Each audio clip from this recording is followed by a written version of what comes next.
Welcome to Building the Future, hosted by Kevin Horick. With millions of listeners a month, Building the Future has quickly become one of the fastest rising programs, with a focus on interviewing startups, entrepreneurs, investors, CEOs, and more.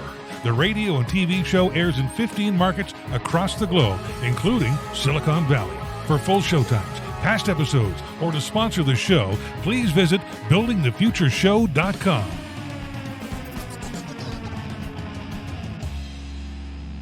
The show is a proud media partner for the 11th Annual Media Excellence Awards, which are produced by Access Entertainment in Los Angeles, California. The Media Excellence Awards are recognized as the most influential awards show honoring innovation and leadership in all things mobile entertainment, lifestyle, and technology. For more information on how to submit to these awards, please visit mediaxawards.com. Welcome back to the show. Today we have Rhys Williams. He's the Managing Director of FAU Tech Runway. Rhys, welcome to the show. Hey, thank you. It's great to be here. Yeah, I'm excited to have you on the show. I think what you guys are doing at Tech Runway and kind of even at a big university is actually really innovative and cool. But maybe before we kind of get into that, let's just get to know you a little bit better and kind of start off with where you grew up and how you kind of got to FAU and Tech Runway. Oh, sure. So I am a fifth-generation South Floridian. I was a Broward County public school boy. Okay. And you went away. I was in the Army, went away for college, went away to join my wife, et cetera. But fortunately, 20-plus years ago, found my way back in Florida and got involved first in the financial services sector briefly. Okay. And then got my MBA and got into the venture capital industry, which I was told was impossible. But that was my motivation to make it happen. So, why were you told it was impossible? It's very clubby. Okay. There's very defined paths, and I hadn't gone kind of that tried and true path to break into the venture capital industry. So, just being creative and persistent, and also, really being kind of committed to helping Florida-based entrepreneurs, Sure. and watching Florida-based companies really kind of take their place within the tech world was a primary motivation. So I was pretty determined Sure. at the time. Well, and I think at least in my experience, the South Florida community is really, really kind of thriving, especially in the last kind of 5, 10 plus years. Would you say that's fair?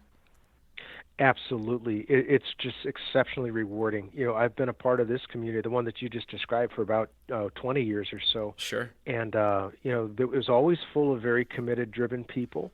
But the number, the barometer of excellence, and just the kind of the community and the infrastructure wasn't there. And just it's absolutely been on fire the past couple of years. It's really exciting. Very cool. So how did you get to kind of Florida Atlantic University and involved with Tech Runway? So I, after a stint in venture capital, I decided to go over to the dark side and become an entrepreneur. And so I was an entrepreneur for about 10 years in the biotech realm. And I was focusing on commercializing biotechnologies from Florida's universities.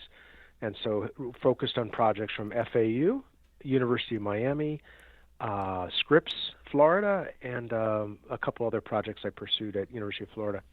And that, where I set up, was at the research park at FAU. Okay. And that's just over the hedge, just across the parking lot from where I am today at FAU Tech Runway. And so I did that for about 10 years, and my predecessor, a really talented person named Kim Graham, who's familiar to probably many of your listeners. Sure. I actually met her in person years ago, but yes, keep going. Hurricane Kim, a force of nature. She was recruited away from us. She got a job offer she could not refuse to kind of build their version at Texas Tech of Tech Runway. Very cool. And so it left a pretty big hole, some big high heels to fill. And so they were kind of scrambling to find her replacement. And so I think I was known in the community, very active, not only in the, being an entrepreneur in the biotech space, but also active as a tech investor, not only having the background in venture capital, but along with some amazing colleagues, co-founded New World Angels 15 years ago. Oh, very cool. State's largest, most successful structured angel group. And so just, by being active and spending way too much time on all those activities, I guess you got to be known as someone who's active in the tech community. Sure. So I was approached. Very cool. Okay, so for people that haven't heard of Tech Runway, what exactly is it, and what do you guys do? Because you guys do a lot of stuff, and we'll dive kind of quite deep into that, but just kind of give a good overview of what Tech Runway is. Oh, sure. Thank you. So it's FAU Tech Runway fulfills the entrepreneurship platform for the entire university system for Florida Atlantic University. Beyond that, though, it's really a resource. It's a hub. It's an open system for entrepreneurs, investors, economic development professionals, anyone who's committed to seeing the new products and services that will become the globally dominant brands and companies and products of the future. They can actually take root here. Entrepreneurs can come in with a mere concept or a prototype, or maybe they have a company that is just ready for the first customer, but hasn't yet, they haven't been able to complete that first sale. And according to which track they're in, Tech Runway is a one-stop hub where they can get working space, initial capital, mentoring, instruction on the finer points of entrepreneurship, the management skills, marketing assistance, introduction to student interns, you name it, and really joining a community of like-minded people who are committed to their entrepreneurial success. Okay, very, very cool. So how does it kind of work? Because you guys have because you have a venture program, you have a launch competition, how does it, walk us through kind of all the things that you just kind of talked about, but dive quite a bit deeper into exactly what you guys kind of offer, because you guys are doing a ton of stuff for entrepreneurs and people looking to get their company up and running. Sure, yeah, and you hit exactly on really kind of the focal point of what we do here. Is once a year we have the launch competition. Okay. And the launch competition opens up in January. Okay. And it takes all the way till May for us to make final selection. Sure. The application process itself is pretty easy. It's online. We try to make it easy. Many of the best ideas and most talented entrepreneurs don't have a fully formed business plan. Sure. But they might have an executive summary or a video or something like that describes kind of what they propose to develop. So that's the launch competition is an opportunity for those types of entrepreneurs. We broadly engage with three different classes or groups of entrepreneurs. One would be entrepreneurs from the community. Okay. And because FAU has 6 campuses from Fort Pierce all the way down to Dania Beach in Broward County, we have a pretty big geographic footprint. Sure. We like to say from Homestead to Vero, if the entrepreneurs are willing to be a part of the program, if they have to commute to come in for the classes or to dial in, but be meaningfully engaged as part of the venture class, then, we absolutely would love to have that conversation and have them apply. The second track are the faculty entrepreneurs. We have some amazing technologies. Yeah, groundbreaking, just enabling disruptive technologies, really world-class inventors, but they don't really have the first idea of how to turn the technology into a product. Sure. How does a product become a company, and how does a company become financed and ultimately dominant in its space? And so we have a track for the faculty as well each year. Interesting. The final track is for the students, and that's because we are an educational institution, and so we reserve fully 1/3 of the slots in the venture class program to the undergraduates here at FAU. Interesting. So those last two tracks are for FAU faculty and FAU students. But that first track, community-based, is for anyone in the community. They need not have any connection whatsoever to the university here. Interesting. So I think just in my experience, just talking about faculty for a second here, I really think I know a lot of universities are creating some really great kind of things, either physical or digital or both, but actually getting it beyond kind of the university walls is a huge, huge challenge. So just the fact that you guys actually support your faculty in doing that is huge, right? And I don't know another university that helps. There might be, but for you guys to do that, that's actually a huge thing that you guys offer. I think you're right. It is a big commitment, and it's not easy. These types of projects generally have a very high rate of failure. Yeah, But totally. part of it is, I think our technology is just that good, frankly. Okay. And it's not just me. You look at the rate at which these projects get funded from programs like there are a couple major grant programs coming from the federal government. One's called SBIR, Okay. the Small Business Innovation and Research Awards. And our faculty entrepreneurs are receiving these. And these aren't small. These are, Sure. phase one is $225,000. Wow. Phase two could be $1.3 million. Wow. And it's That's purely huge. for development and commercialization. It's not for, at their bench doing like discovery and professor type work. It's really for commercialization. Okay. So, yes, that's part of that, partly born out of my own experience 10 years of seeing how exactly what you said. There are so many obstacles to getting a raw technology commercialized. I felt that it was time for us to make that commitment and take the learning of my colleagues and our team and the commitment of the university, under our president, John Kelly, to make sure that this university isn't just contained within its own ivory tower and walls, but that, the amazing work that the researchers do every day Sure. actually sees the light of day, that actually benefits human health and advances, the frontiers of transportation and all those things. So it's just a big commitment. But fortunately, once you take that big leap, you identify all kinds of resources you never knew were even there to help with instruction and raising capital and attracting management and productizing their inventions.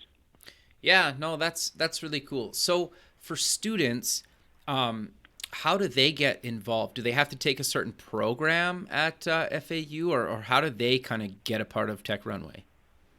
So that's one of the funnest parts of what we do here. Is Okay. we get to play like talent scout. Okay. There are a number of programs on main campus, but they're all kind of tucked away in their own particular departments, divisions, or corners. A couple I'll mention. Sure. One, of course, the FAU College of Business has the Adams Center for Entrepreneurship, Okay. and they have an amazing business plan competition every year. And of course, that's easy. We just show up, we scout the talent, see which concepts seem to be tech-based and have the greatest promise. Have a few interviews with their mentors who help them get ready for that particular competition, and then we offer them a slot as one of the 7 student participants in the venture class for that year. Another one is a really innovative program. My boss, Dan Flynn, brought to FAU from, I think it was either from NC State or from the University of Delaware, but it's called the FAU Wave. And this is where she's almost incognito. A woman named Regina Gonzalez roams the campuses, doesn't really say who she is or what she's doing, and just kind of asks students, what are you working on? Or what I see your, yeah. And basically ferrets out from folks who are working on really cool projects, whether they're commercial-based or not-for-profit in their orientation. What could be, like, what's $1 million idea? What could be scaled? What could be actually, grown to be something much more significant than just a term paper or, a class project? Sure. What could really become, potentially world-changing? And so she works with them, gives them a small cash grant to help them actually put some more meat on the idea. And some of those turned into some phenomenal projects that we've been able to bring into Tech Runway, and we allocate at least one slot for those types of projects from the FAU Wave. Very cool. And, okay. Yeah. Okay, So, and then we of course have a couple at-large slots for the folks that just come in, unsolicited, but they have like, wow, that is amazing. They already have revenues and they already, have a successful business. Maybe we can help them scale that. Okay, and those spots, are those kind of students, or those kind of students and or kind of just people outside of FAU, or how does that kind of work? No, I would say, and I'm sorry to make that clear, for each of the tracks, there is kind of an at-large slot. Okay. Yeah. Okay, very cool. So really, I just want to say one thing. Sure. Talent and quality rule the day. If the idea is strong enough, if the entrepreneur is talented enough or exhibits, that they really seem to have the insight, the energy, the people skills, the managerial, talent, and the drive, then we want to talk to them. We want to see the idea. In rare cases, sometimes someone isn't just quite ready, If they reapply the next year, they're absolutely ready and they get in. Some of our biggest successes actually have made it in their second application cycle. Interesting. Okay, Yeah. interesting. No, I think that's actually really good advice, right? Because I think most entrepreneurs will tell you that they've probably heard no more than once, right? And they just keep at it. But, and it's nice to know that even people that have gone through your program or one of your programs is, got turned down the first time and kept applying, right? Absolutely. I have a little kind of silly piece of wisdom I like to impart to anyone that'll listen. It's called the 4 Ps. Okay. Patient, polite, persistence, pays. Interesting. And it's true. My experience as an investor tells me that there's 1,000 silly, stupid reasons why I might say no to an investor. I'm too busy. My kid is, I have to bail my kid out of a tough situation. Right. I've already got 3 quality deals I'm looking at. There could be 1,000 reasons that have nothing to do with your project. But if you're not persistent, I'll never see you again. Right. If you're not polite, then I'm like, listen, I've got enough on my plate, so let's keep this civil. Interesting. And if you're patient, if you just keep dripping, a little water in and of itself isn't that strong, but yet over time, water can wear away an entire rock.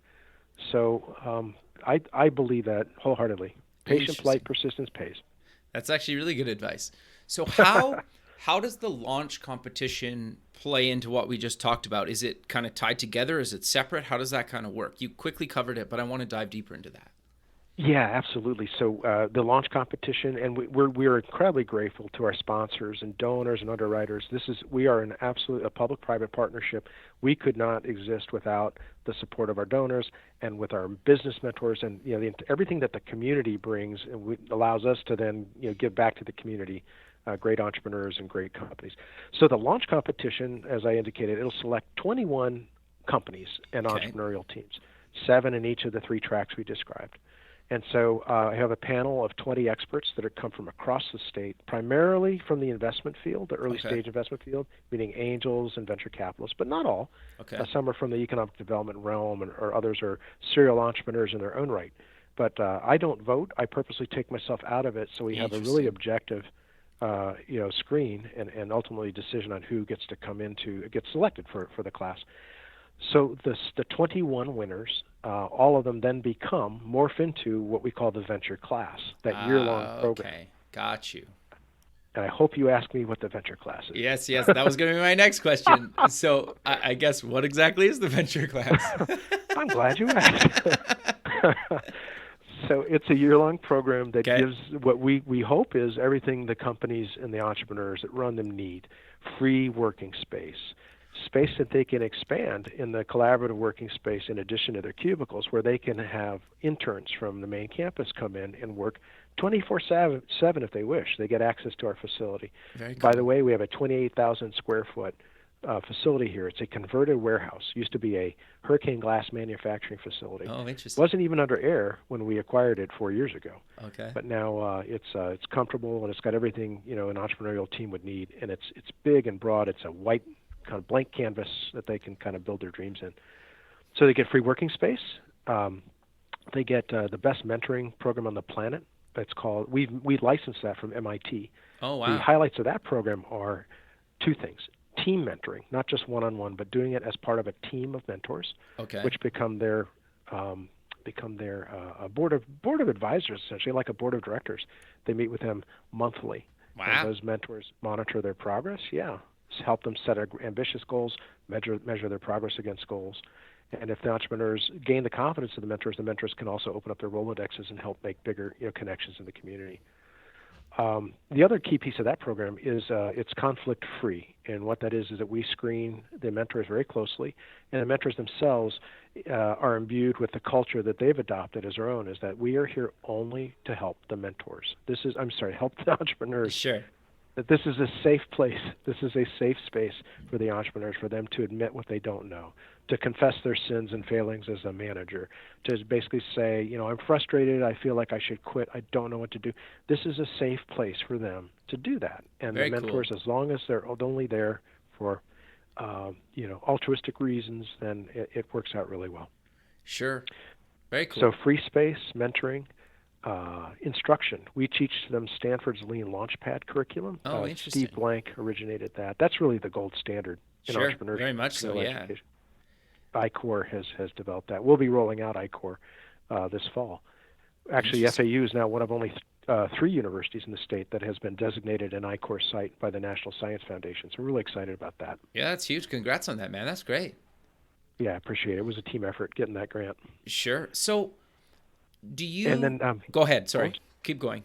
So space, mentoring, instruction, we give them marketing assistance. We feature the company's successes in our weekly newsletter. We hold a number of events. We'd like to partner with really the most credible organizations in the region, and that gives the companies additional exposure.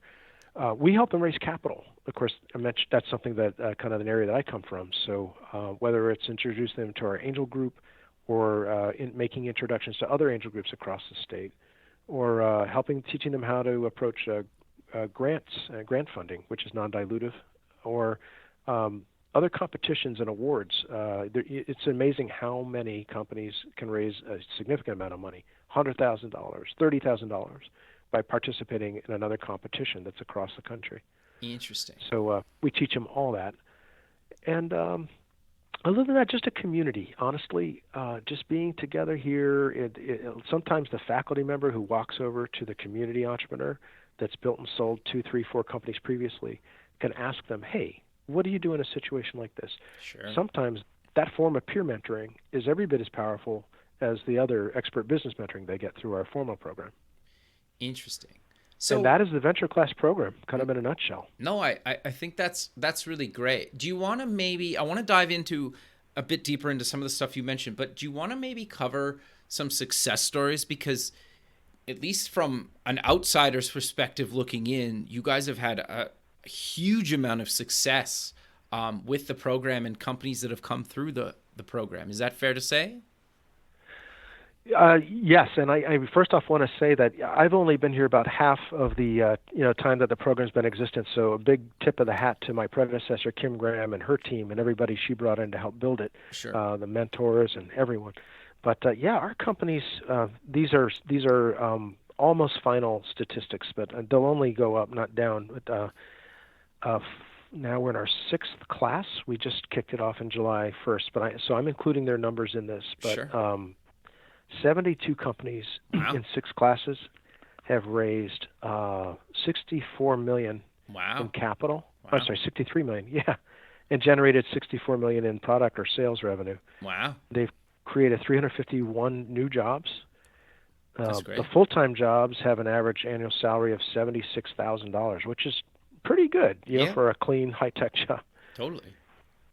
52 items of intellectual property have been filed, or not filed, actually been awarded, whether it's a patent or a trademark. Very cool. And it's been huge for internships. 165 internships have been extended, and 79 of those have turned into full-time jobs for FAU students. Wow.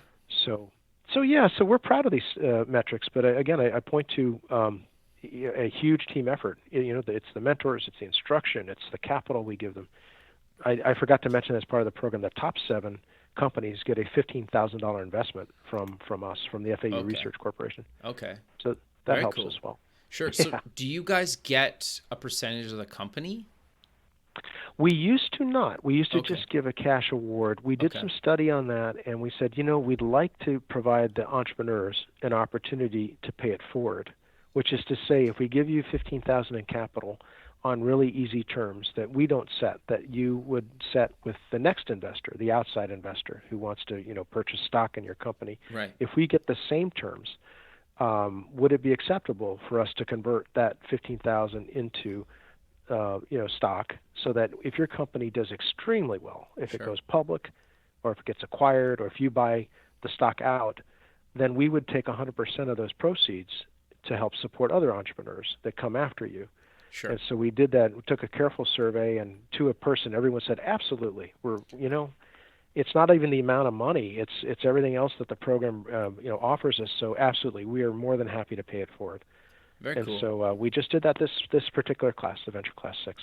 That's very cool. Thanks for listening to Building the Future. This show is heard by more than 1 million people monthly in over 15 markets worldwide, including Silicon Valley. Kevin Horick's guests are leading business owners, successful entrepreneurs, and merchandisers worldwide. Now, your brand has an opportunity to tap into this dedicated and active group of business people who are looking for places to invest and the right opportunities to support. Find out how you can get involved at buildingthefutureshow.com. You mentioned a few things kind of as you were talking about all the stuff you do. You mentioned an investor network, because I think that can be even any program's kind of almost downfall sometimes, right? It's like the content could be really great, but if they can't actually help their companies raise money to go to the next level, some companies will kind of fall by the wayside, right? So how do you guys have built this like huge investor network. How do you guys work with them to actually get some of these companies funded by them? Well, it's tricky. Let Sure. me say first off, just to manage expectations, Sure. usually only 10% of any company that gets started, particularly in the tech space, will ever survive. So Sure. you've got right out of the gate a 90% failure rate. Mm-hmm. Fortunately, one of the statistics I saw recently from an academic study was that if a company goes through an accelerator or an incubator program, such as the one we have here at FAU Tech Runway, Right. then the failure rate actually drops significantly, so that 35% will succeed. Wow, as opposed that's to only actually 10%. huge. It is. And, some companies cannot move forward or fail for a number of reasons. And, some you scratch your head and say, well, why did that work? And other times you kind of get it. Well, the entrepreneur maybe didn't put in the amount of time, or maybe just the competitive pressures overwhelmed that particular concept. So, but we are, first of all, we go into it with our eyes wide open. Not every company will make it. Sure. But that said, the ones that have come through our program have done really well, based, on the numbers I've shared, and later we can talk about a couple examples. Sure. Yeah. If you'd like. Yeah, of course. So, really, the Angel Investor Network, the FAU Tech Runway Investor Network, is not just limited to Tech Runway. It's for community members, and it's for any entrepreneur who has some type of connection to FAU. Got you. That may be seeking capital. And anybody within the region that would like to be a part and take a look at some of these opportunities. We do have a pretty defined conflict management policy. We don't want the mentors that are here also investing in the companies. That doesn't work out too well. And of course, the staff can't invest in the companies either. Sure. Okay. But that said, it's a very important. These things are I call them fragile flowers. Angel groups are very delicate. They Sure. require a lot of commitment on the part of the members. Okay. Members generally need to be motivated not just by financial return or the potential of financial return, but that they're building something really important for the entire ecosystem, something critically important for the entrepreneurs. Because angel groups do a number of things in addition to deploying capital. They give the entrepreneurs an opportunity to practice skills, pitch skills, and to actually get real feedback on why their particular concept isn't quite ready for prime time yet, many times. As I mentioned before, some companies make it through Tech Runway their second time. Right. Same is true with investors. Sometimes, and I know this to be a fact, that most investors, it's usually sometime between month 13 and 19 that they pull the trigger on an investment. Oh, interesting. So it's kind of like an extended engagement process. Sure. They get familiar with the idea, they ask the entrepreneur more questions, and they tell the entrepreneur, I love what you're doing, however, you really need to address this, or I'm concerned that you don't have the right team member in the, say, sales and marketing slot. So it takes a while sometimes, and so that getting that process and that discipline, both on the investor side and on the entrepreneur side, is a really important part of what a program like ours really needs to offer the companies. No, that makes sense, right? I think, but having access to that is huge benefit to what you guys offer as well, though. Agreed, okay. Because there is a Venus and Mars problem here too. Yeah. And I've been on both sides of it now, Sure. For a couple times, and you know what? Both sides are right. It's kind of like, this is a really silly example, but if one person says, I like the flavor strawberry, and the other says, oh, I like the flavor chocolate. Well, they're both right, and neither's wrong. Yeah. But you can't, it's hard for them. The investors sometimes don't understand the entrepreneur's perspective and vice versa. Sure. So a university-based and administered angel group can often kind of play that critical translation function and Okay. kind of mediate and also teach, or at least suggest to the entrepreneurs how they can speak investors' language. Sure.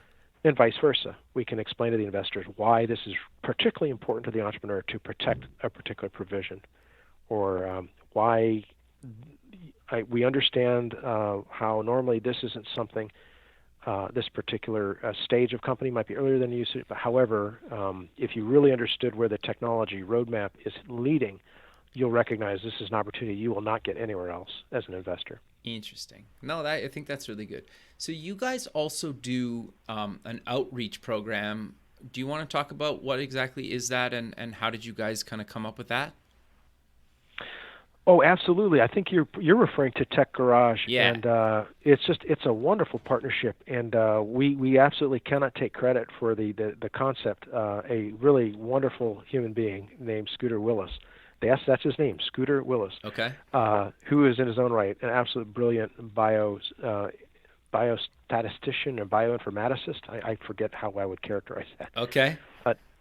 But this is a competitive league, just as you might have a soccer league or a basketball league. This is a competitive league for high school and middle school students. Very cool. But they compete in the area of robotics, aerial drones. Wow. AR, that VR young. applications. Can you imagine that? And also underwater autonomous vehicles. Wow. And part of their entire project is to take the most talented students in the least advantaged communities and pair them with the most talented students in the most advantaged communities. So they get amazing life lessons and cross-pollination. Sure. And they grow as human beings, even as they grow as technologists and entrepreneurs. But 8 times a year, we turn our facility over to them. You can have the entire run of the place, and they organize competitions that are national in scope. Wow. And it's just absolutely incredible what they do. And we also give them 15% of our footprint here for their permanent use. So they put up a chain link fence, and they have a maker space with laser cutters and 3D printers, and they're in here all hours, making their robots, perfecting their drones, and basically figuring out what the next big advantage they can get in a competition. Sure. They're so good, we actually give them a dedicated slot as one of the student entrepreneurs, because usually there's some entrepreneur in that group that has an amazing idea that deserves to become a company. That's very cool, actually. Yeah, like, is there an age limit on that? Can I come down and play? No. Right? But, like, that sounds really cool, right? Like, you should maybe do adult versions of that. That's cool. Well, yeah, we have that's funny. Well, we always do need help. Listen, we need mentors. If you're particularly good in an area of technology, or if you've had a success previously as an entrepreneur, we desperately need you. Constantly need new ideas and new blood. If you have an idea, of course, an entrepreneur, we'd love to have you apply to the program. If you are philanthropically minded, we have so many projects that we'd love to get funded, and we can tailor something that meets your particular interests or needs. But we are a very open system. We're very much a community resource in addition to one that the university uses. Very cool. I hope you do come down. No, yeah, I would love to. No, so you mentioned you guys also do a handful of other kind of events throughout the year. Do you want to kind of talk about some of those, or just kind of some themes that you guys kind of do throughout the year? Yeah, sure. I'll mention two that one that we do on our own and one that we partner with another group. So we're just getting ready for our annual Maverick reception. Okay. And the Maverick reception is an opportunity for us to tip our hats to one of the just absolute blowout, out of this world successes that we've had within our region here from entrepreneurs that have completely defied the odds, done it their own way, and created just an amazing success. This year, we are honoring Ron and John Antebi, who are the brothers that co-founded eBuilder. Oh, very cool. eBuilder's based in Plantation and just got acquired for $550 million. Wow. And congrats to them. Yeah, and they're so gracious. They're going to come and they'll kind of share their insights and allow us to, F-E-T-E, fit their success. And also tip our hats to everyone else that makes our program work, the mentors, the advisors, the donors, the advisory board, the entrepreneurs, all that. And that's just a lot of fun. It's amazing what you can do to a warehouse, convert a warehouse space when you have help from the community. We doll this thing up. We've got silk parachutes hanging from the ceilings. We'll have drones flying. You won't recognize it. It really cleans up nicely. That's very cool, man. That's great. Yeah. And another event we have is called Meet the Angels, and this is born out of I think a lack that we saw in the community. There were a number of investor kind of themed events, but they were primarily a bunch of talking heads up on the stage. And one time I participated in one, and I counted 18 of us. And I was thinking, gosh, this is probably useful to entrepreneurs, but it really was kind of one infomercial after the next. And it was everyone trying to, in some ways, out feature themselves versus the person on their left and right. And I think, now that's not so helpful. So, we took a different approach with Meet the Angels and really kind of wanted to have just one investor profile, one investor archetype from the many different channels or resources or pools of capital that an entrepreneur might be able to pursue. And so we had, I think, 8 different. Last time we had mini panels. We had specific profiles. And with our handout, with the program guide, we try to actually, provide it as a resource, something entrepreneurs will actually put on their shelf, and they can pull down and look almost kind of like a dictionary or an encyclopedia a little bit to learn about, what is the difference between a merchant bank and a placement agent? Or when would I go to an angel versus a venture capital firm? Sure. And so kind of a little deeper take on, allowing entrepreneurs to learn as much as they can about early stage capital raising, because it ain't easy, and it really is a mystery to most. Yeah, I would agree. I think even just somebody that's kind of in the space as well, like I get asked sometimes, and you're just like, well, it kind of depends. So like having something like that where I could go to somebody and talk about like my specific situation or their specific situation, right, is really kind of beneficial. You're right. Like the panel stuff can be good, but it's also nice being able to kind of tailor it a little bit more to what the people going kind of need, or advice or investment from kind of, the actual kind of investors or angels or whoever, right? Yes, I think I didn't really kind of hit upon it till you just kind of mentioned it. It's we can ask questions of panelists what we think the entrepreneurs need to hear, but very often the panelists are going to turn it into something they want to talk about. Versus if we narrowly construe kind of the process of the event and the questions and the overall format, then I think we get a little more to the heart of what the entrepreneurs really need to learn and really need to hear. Sure. Very cool.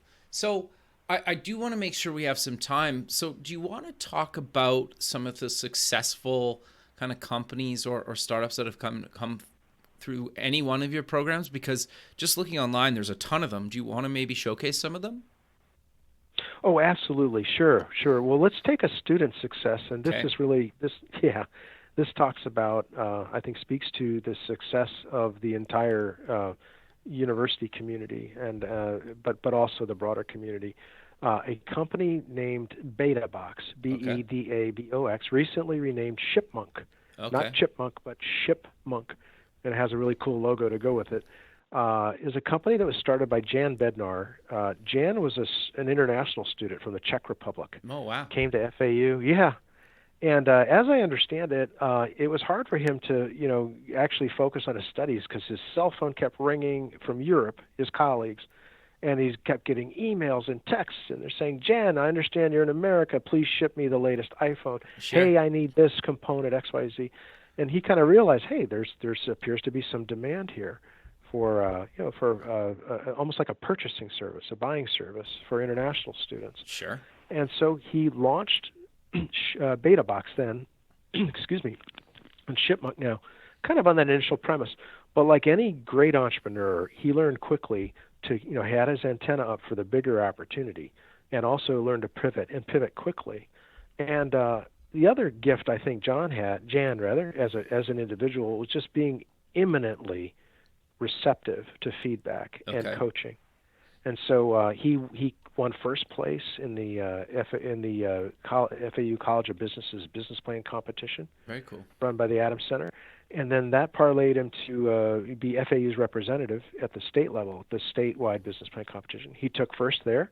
Very cool. And then, he had earned a slot into Tech Runway. And now this is right before, a little bit before I came on board here. Got you. But he made the most of his time here, and his mentors really did an amazing job for him. And so they helped him build out he pivoted and became essentially an e-commerce source pick, pack, and ship service. Okay, so that interesting. if there's an e-tailer that knows how to market and knows their customer segment and how to get to them and what the value proposition those customers are looking for, but really doesn't want to necessarily source the item or store it or pick, pack, or ship it, Jan can do all that and does that for all of them. Interesting. And I don't want to reveal all of his numbers, but I will tell you he tripled his revenues from year 1 to 2. Wow. He then That's huge. quadrupled it the next year. That's great. And now he's gone, he's into 8 figures of revenue. Wow. I'm not talking transactional revenue. I'm talking about, gross receipts to his company. Oh, that's great. That's huge. Company's on fire. They are presently in a 35,000 square foot facility in Deerfield Beach, Florida, and I think they acquired a second facility in California. Wow. Very cool. This happened in like 3.5 years. It's Sure. just amazing. That's awesome. Yeah. So hats off to Jan. Sure. That's great. He just got selected as one of Forbes 30 under 30. Wow. And I think that's huge, actually. Yeah, absolutely. And also made the Inc. list, one of the fastest growing companies in America. I think he's in the top 30 for that as well, I believe. Wow, that's really great. Do you want to share a couple other success stories? Oh, certainly. So we also have and here, this is kind of shows you how entrepreneurship can take form in ways you might not expect. But if you really can, meet a market need, meet a critical need of a customer segment with something that provides real value to them, you can be successful as an entrepreneur. Sure. We have a company called iTeam is the product offering. A professor here at Tech Runway, at FAU, approached Tech Runway, and he said, I have a very successful consulting business. Okay. And I'm a worldwide expert when it comes to nursing home and nursing home care. Okay. And unfortunately, many quality nursing home programs fall out of favor with state regulators. They miss a key part of their inspections or a key regulatory requirement. And it may not be a substantive failing. It may be just be an administrative something, but it could be something more serious that they had a blind side for they didn't see. And so Joe had a checklist. I call him Joe, was professor, had a checklist and an understanding and a process for how these companies can get back into the good graces of these state regulators so they can get back into business. And he turned that into a manual, a training program, a website, all those things to really help them solve a critical need to allow them to get back on their feet and in business and helping patients that need help of nursing home. And so through Tech Runway and through the help of mentors and through also the Office of Technology Development here, he was able to copyright what he does rather than patent and license it to a major company out of the Twin Cities. And, he's on a nice revenue ramp right now on that. Very cool. And he never quit his day job. He's still a full-time professor and still writing articles and consulting. But he took what he was already doing, but he learned how to essentially productize it and then commercialize it. Interesting. Do you want to do one more? Sure. So let's see. We've done student and faculty. Let's do community here, Sure. Community-based companies. Goodness, there's just so many. No, fair enough. Yeah, there's tons. And people can go to the website and look at all of them, too. I will say Scott Adams' company is really remarkable. Many of us here in the region know Scott. He has built and sold several companies previously. He's very remarkable. That rare breed of human being called a serial entrepreneur. Sure.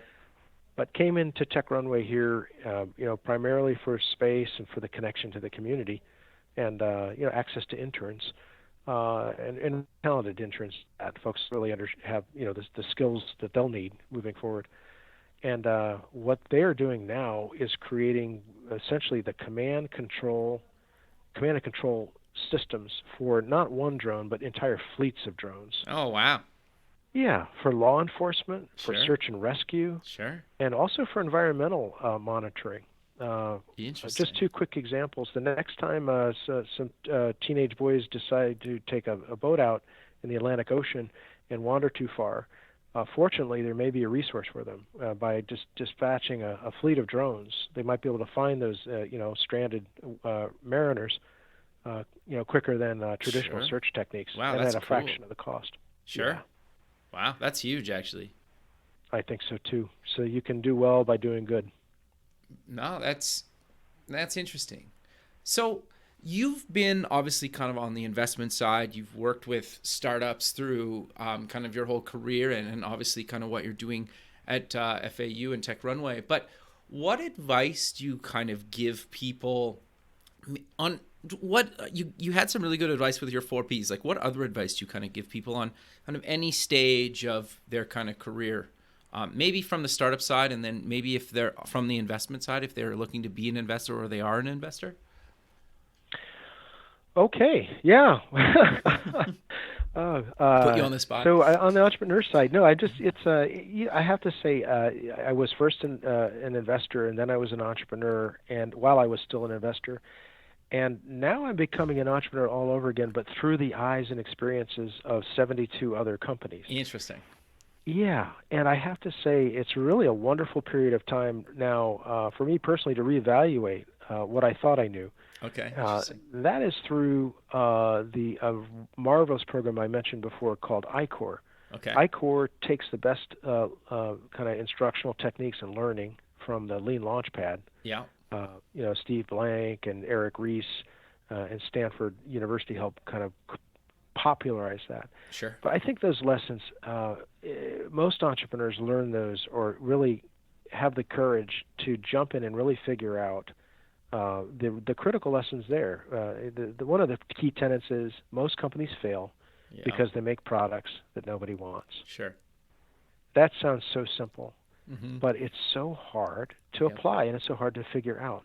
Because in order to figure out whether somebody will buy something or will want to buy something, you actually have to figure out what is the value proposition. What is really the point of pain, the hair on fire problem that those potential customers have that they may not even know they have until you engage them in deep discussion on what are you using now, what does it work, how does it work, what do you like about it, what are its limitations, what do you not like about it, what didn't work before, what would you switch to, how, when, why would you switch, kind of those really detailed questions. And you can't get to those unless you've done a significant number of interviews with potential customers. Sure. I think iCore's methodology is absolutely indispensable for getting to those answers in a very short period of time.